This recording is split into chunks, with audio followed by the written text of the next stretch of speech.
Hi everyone, we're live. That's right, everyone around the world, tune in now because Plastic EP has got a very special guest.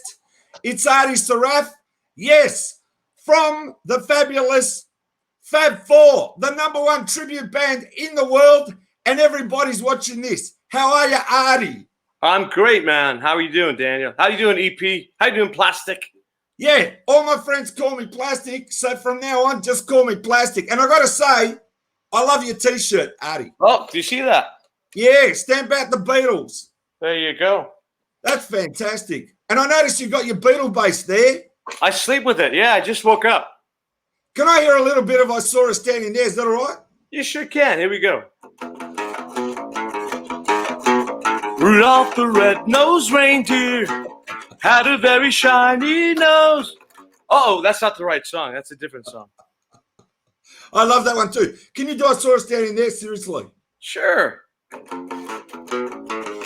Well, she was just 17.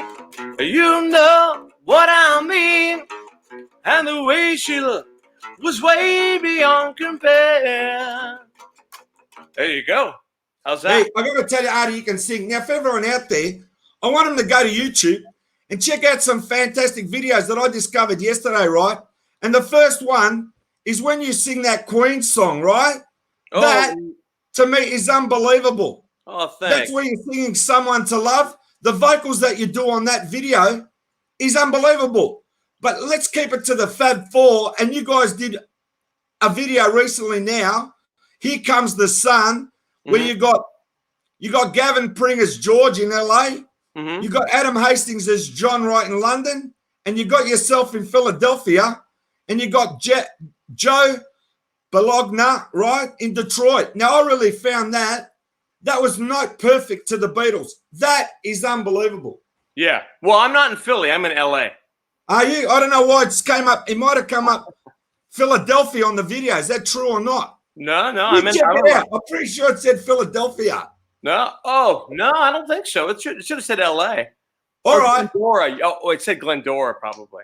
I don't know. You check it out, and we'll see if I'm hallucinating. All right. Definitely not an East Coaster. Definitely, I'm a West Coaster. Okay, sorry about that, but check it out anyway.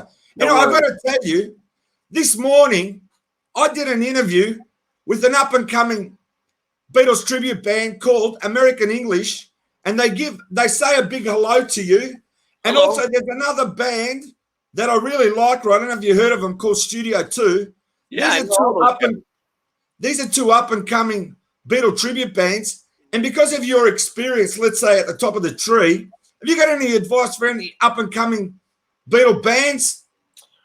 Well, practice, practice, practice. And the devil is always in the details because everybody around the world, whether you know English, where you can understand English or not, they know the Beatles songs. The Beatles songs are like the record, right? The record is like the Bible for us. So you got to practice as much as you can to try to sound just like that record. That's the main. Just practice, practice, practice. Detail. I mean, I'm right-handed by nature, but when we got the Fab Four together, I wanted to start learning how to play lefty. So I bought myself a lefty bass 20 years ago. That's hard to do. So you're right-handed, but you had to learn left-handed. Is that right? That's right. Yeah. Gee, that's a hard gig just in that. Now tell me, how did the Fab Four start? I'm fascinated. Well, long story short, I met at Beatle Fest, which used to be going around to Chicago, New York, and Los Angeles. It was a Beatle convention for a whole weekend. I met Rollo Sandoval, who was the original drummer of the Fab Four, and Ron McNeil, the original John. Those guys are my partners. We started the band together. So long story short, we met back then, the mid-'90s, I think. And then he said, hey, you know what? Let's start a band. Let's call ourselves a Fab Four. And that's when I got the left-handed bass, and we started doing it. What do you remember from, I'm just saying, all the gigs you've done, plus you've traveled worldwide?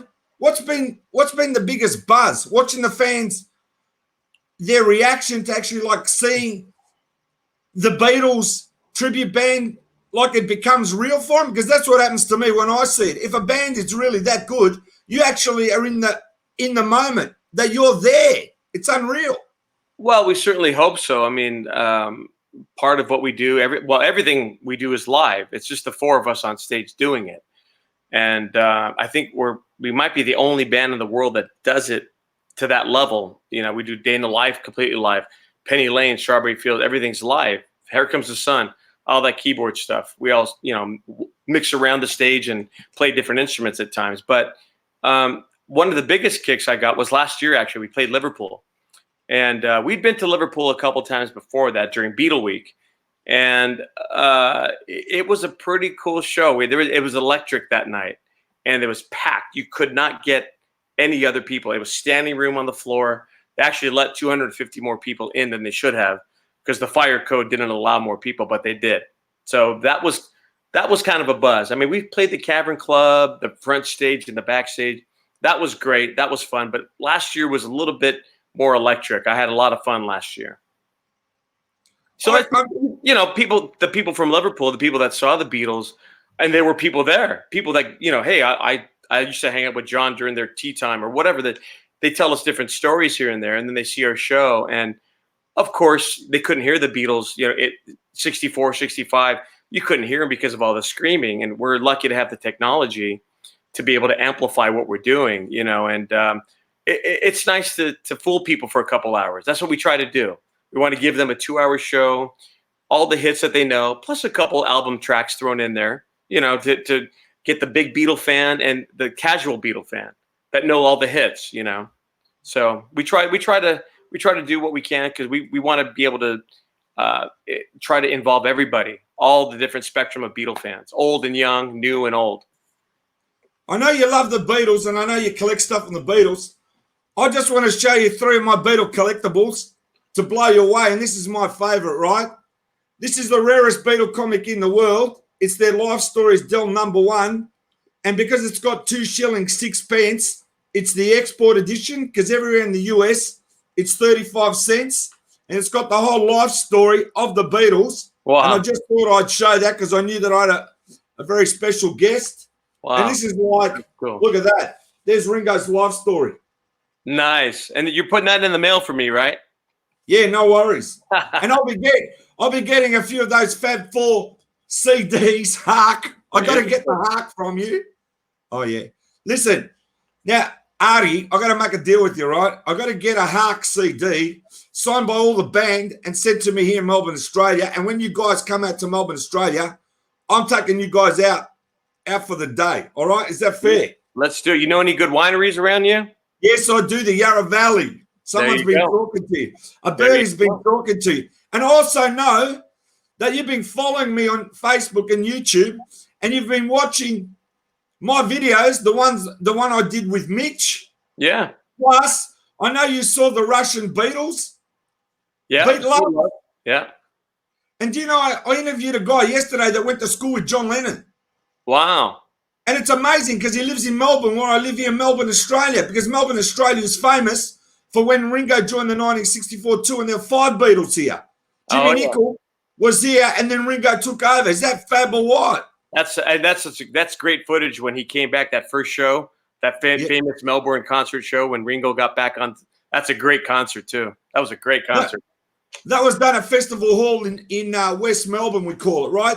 And you go there now, it's small. And also, I want to say the Monkees played there in 68 too, but we'll get onto the Monkees in a minute. I showed you this item, the second one. Oh, yeah. Right, and here's my final one because we've got better things to talk about than collectibles. From 1963, I believe the original NEM scrapbook. Look at the art on that.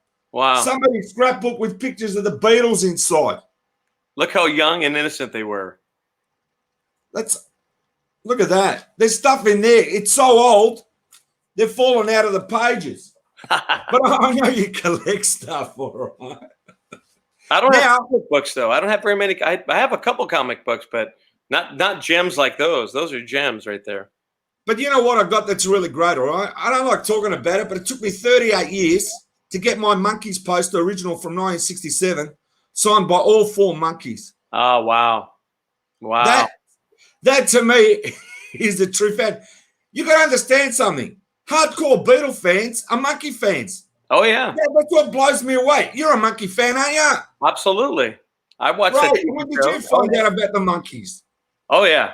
Well, it's funny because Ron McNeil, the original guy doing John and Fab, he's probably a bigger Monkee fan than he is a Beatle fan. If you had to sit him down and give him a truth serum, he would tell you that. He's more of a Monkee fan. Artie, he's my next guest, right? You tell him Plastic EP is one of the biggest Monkee fans in Australia, and he's got to interview him, and we'll be talking Monkees, all right? And that guy is a fitting image of John.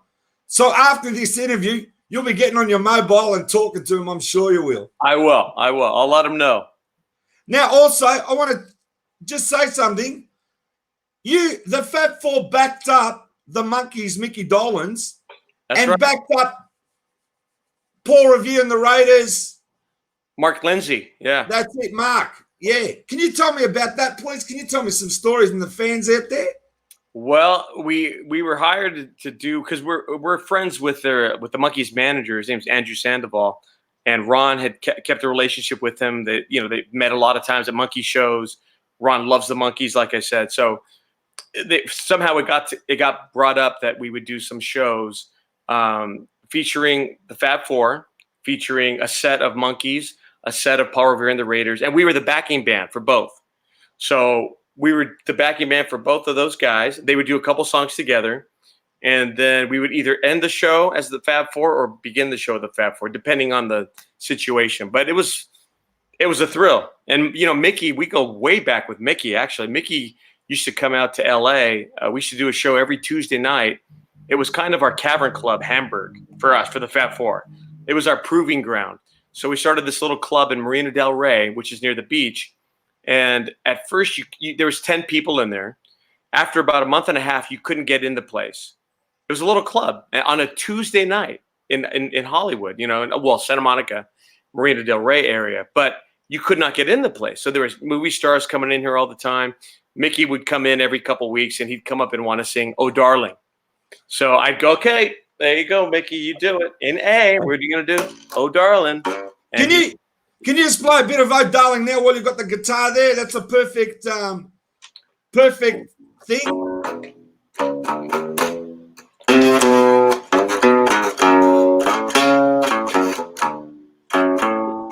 Believe me when I tell you, I'll never do you no harm. There you go. Artie, I got to tell you, all right, now I'm going to put you on the spot because I want to. Okay. Every true Monkees fan, when I was 8 years old, Mickey Dolenz puts out the first rap song, "Going Down." That is the hardest thing to sing, and I'm walking to school, and I made sure that I learnt the words to "Going Down." You're kidding. Which was more important than going to school at that time. That's serious here in Australia. Floating down the river with a saturated liver, and I wish I could forget. Yeah. Can you sing me a little bit of "Going Down"? Do you know a bit or you don't? No, that one I don't know. No. Yeah. That one's another planet away. But when you got nothing to do, Ron "Going Down" is just a great song. Yeah, Ron probably knows it. He'll probably you name anything off of any album by the Monkees, I'm sure Ron would go, "Oh yeah, it goes like this." But me, I love the Monkees, but I don't know as much stuff as he does. Or That's you. Yeah. But what's your favorite Monkees song? Is it? Let me have a guess. I want 3 guesses. Okay. I'll guess them. Go ahead. Is it "I'm a Believer"? No. "Last Train to Clarksville"? No. I'm running out of guesses. Have you actually got one? I think I do, yeah. Do you know the name of it? Valerie. Okay. And you know who played on that? Louis Sheldon played on that, the Valerie version with the guitar, and he lives in Queensland. And he was part of the Wrecking Crew. And he played on "Last Train to Clarksville." The link to "Last Train to Clarksville." Valerie's just I love that. Just the melody of it. They produced it well with the Wrecking Crew guys, backing them up. That was a great record. Great record. Now, can you tell me a little bit more about Mark and Mickey, just what we're talking about that? They love their wine, don't they? They love their wine. But they professional showmen for decades and decades. They were teen idols. They shared some cool stories hanging around with the Beatles. Mickey was around the Beatles during the Sgt. Pepper sessions. There's some famous pictures of him with Paul. They lived it. They were those guys too. They were on par with the Beatles. When the Monkees outsold the Beatles in '67, you know, so they eclipsed them. It's kind of funny how a band that got put together for a TV show, here they are eclipsing the Beatles with sales and popularity and everything else. So Do you know how that came? Do you know how that came about, Artie? I'll just tell you what I know. Okay, in '66, within a week, they put the Monkees together, right? But what happens is it's the first time. It's the first time that the film industry and the recording industry got together as one and market them, and that was the powerhouse. And what happens is the TV show was in September, and in December they released "I'm a Believer," which was the first #1 in the UK and the US simultaneously at the same time.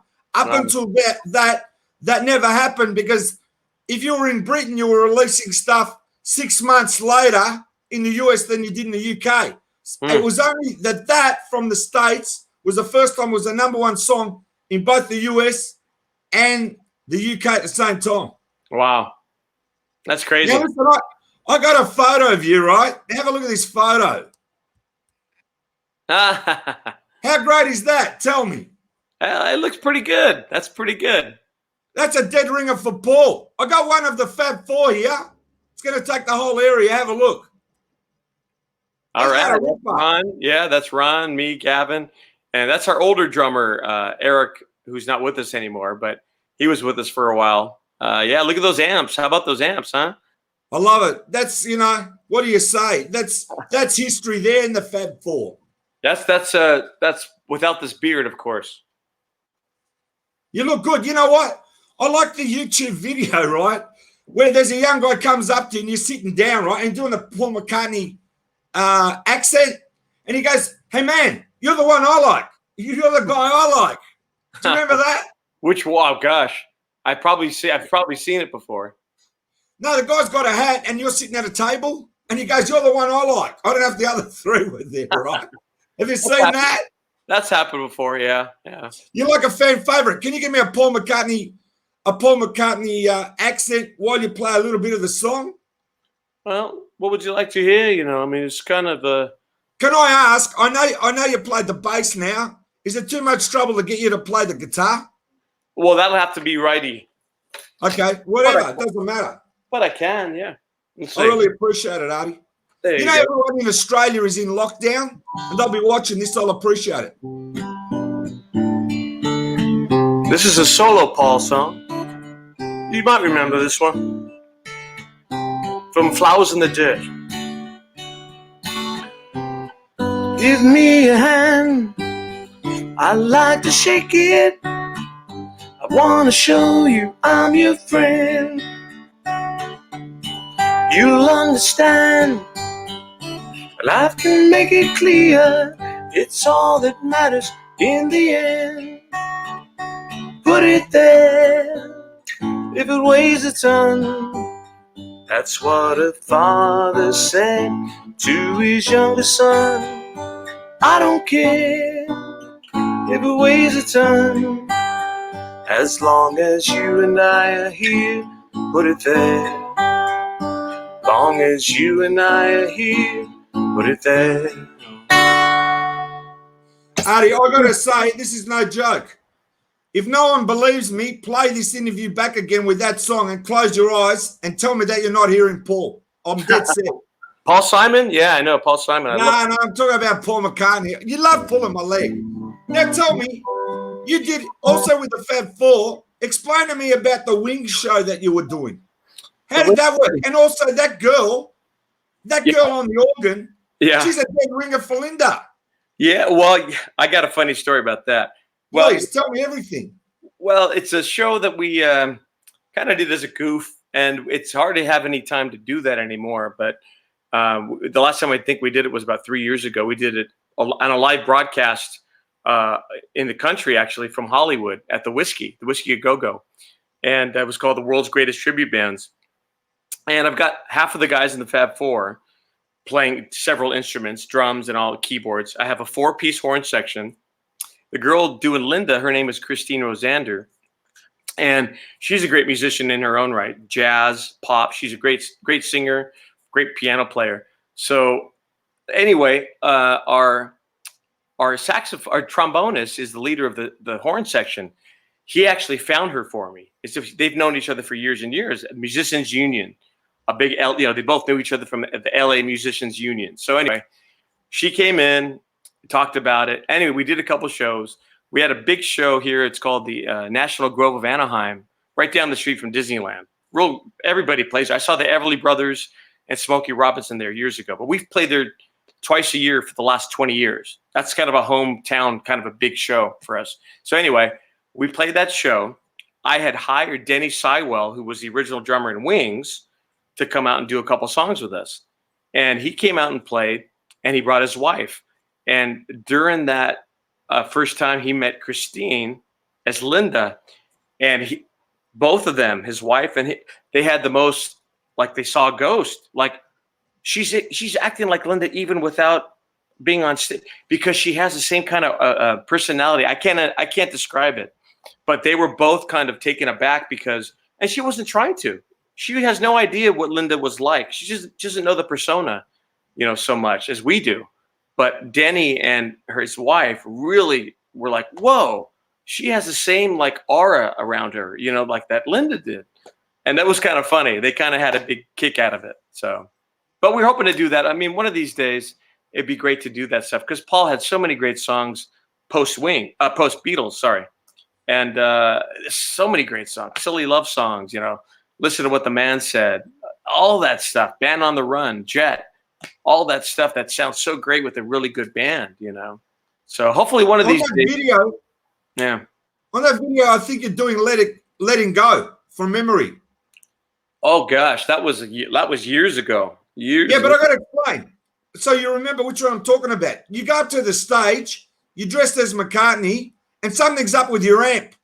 And you go behind the amp to switch on as something, and then you come back on, and the other guy realizes that something's wrong with your amp, and he just sings a little bit of the intro, and by then you're back there. Do you remember that video?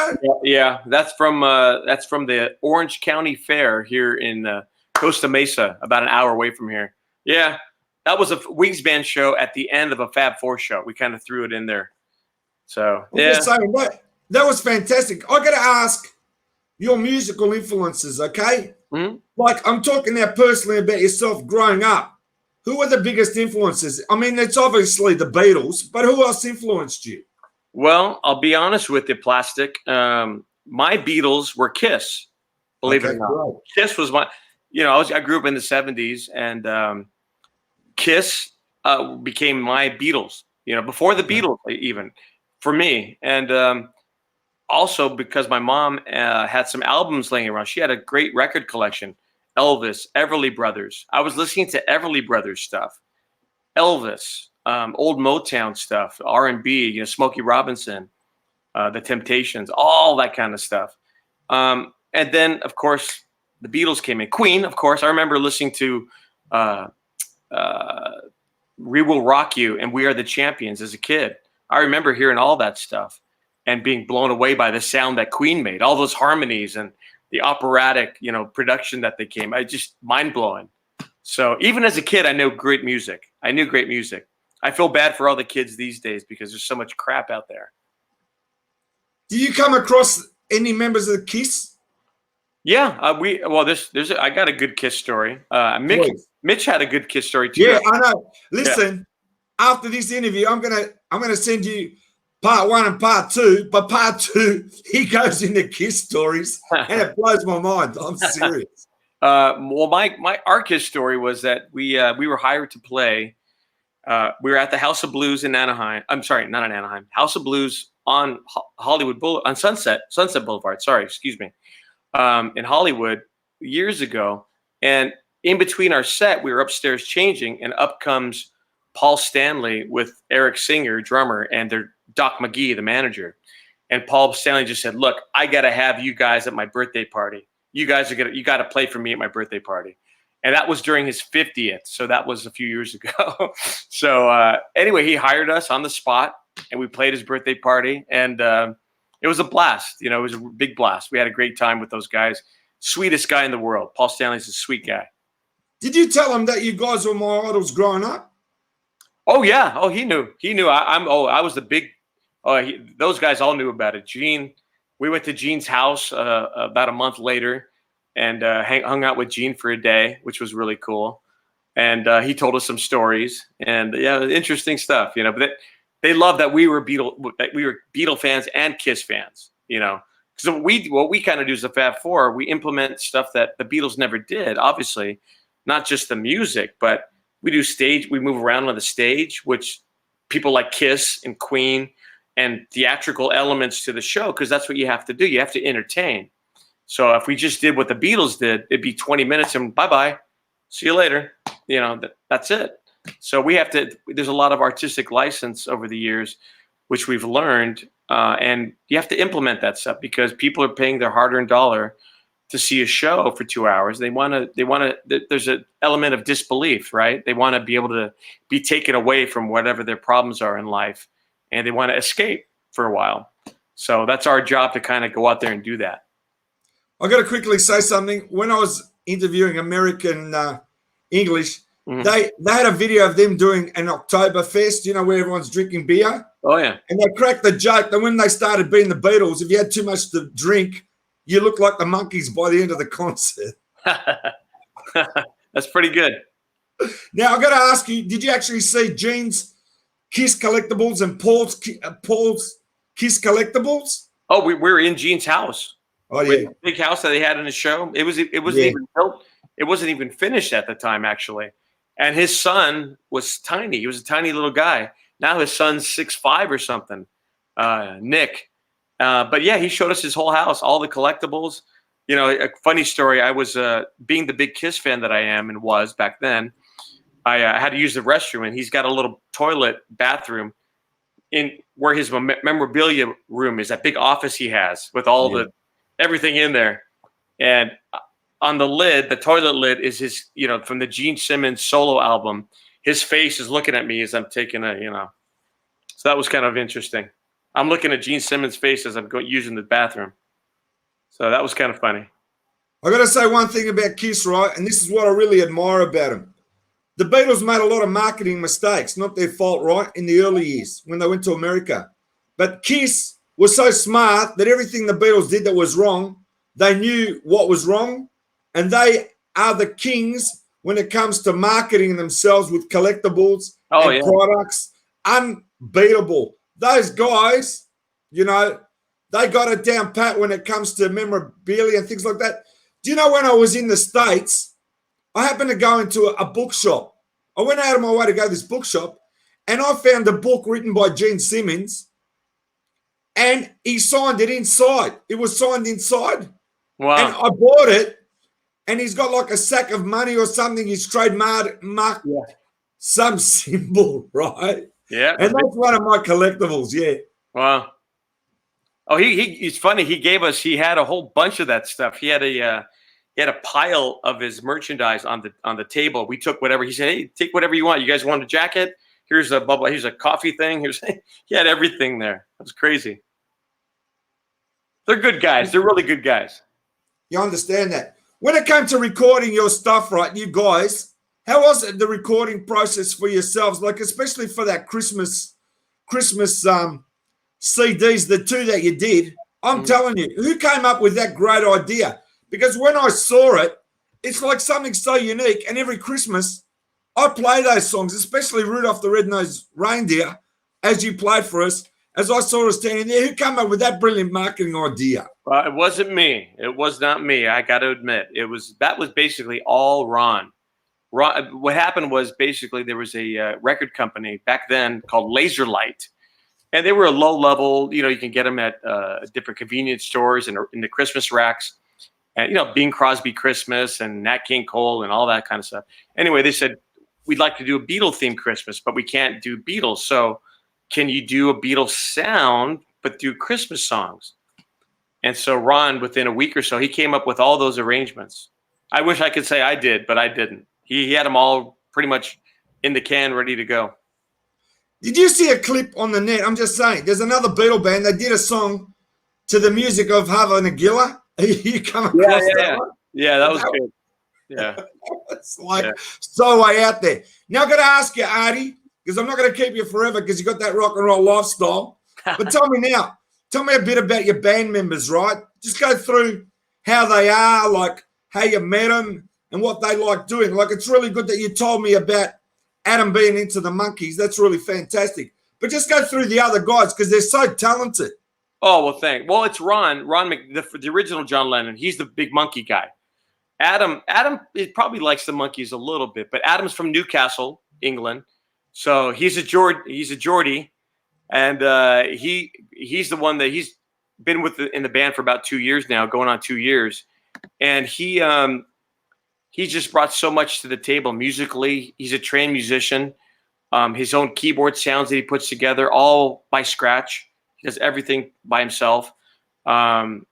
He's added a lot to the show. Visually, he looks just like John. It's scary, right? We took him to Liverpool last year. That was our first time in Liverpool with Adam. And that was great. Gavin Pring, who does George, he's from Liverpool. Gavin came out and joined our show when we had a Vegas show for about 7 years. We were in Las Vegas doing shows. And we were the only tribute show at that time on a major stage on the Strip. And we were on Elvis Presley's old stage. So if you see that old footage of Elvis in Vegas, back then it was called the International Hotel. When we were there, it was called the Las Vegas Hilton. So we were on Elvis Presley's big stage, which was really cool. And Gavin joined us right after that run had ended. And we found other various drummers. Joe Bologna has been with us for several years. He's out of Detroit, Michigan. And right now, because of the lockdown, we're all kind of being at home, and we recorded that Here Comes the Sun video, a promo a few weeks ago, just to let everybody know that even though we can't be out there playing live for you, we're still here. We're looking forward to coming back, sometime soon, hopefully sooner than later. And that we still want to do what we do, is that bring the Beatles music. It's not our music, but we love it so much too, because we're the biggest Beatle fans out there. We're just itching to get out there and do it again. Of course. As I said, Artie, from Plastic EP, I cannot thank you enough from the bottom of my heart. You know how big you guys are. I've been following your career, and I just can't wait to get my free Christmas CD signed by all the band. All right? Yeah, definitely. Leave me your address. So you message me the address, you'll get one. Okay, if you can do me a favor, Artie, and take us out just with a little bit of song and say thank you or hello to whoever you want out there, I really appreciate it. All right, what do we got? Let's see. What song would you like to hear? How about Blackbird? Personally, out of the Beatles, if you can play for me a Paul McCartney song, All My Lovin'. All My Lovin'. Okay, that's all right. Well, I got to switch over to bass on that one. Sorry. I just reckon that's one of the most underrated Beatles song, and that should have been released as a single. I just think if I had to write a song in my life, it'd be that one. I'd love it so much.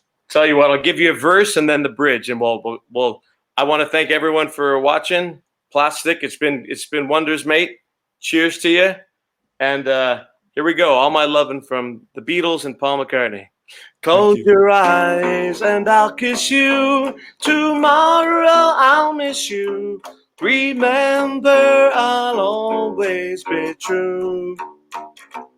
And then while I'm away, I'll ride home every day, and I'll send all my loving to you.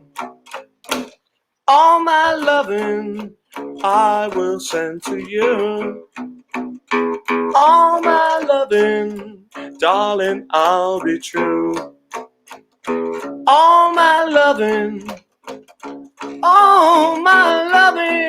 ooh, all my loving, I will send to you.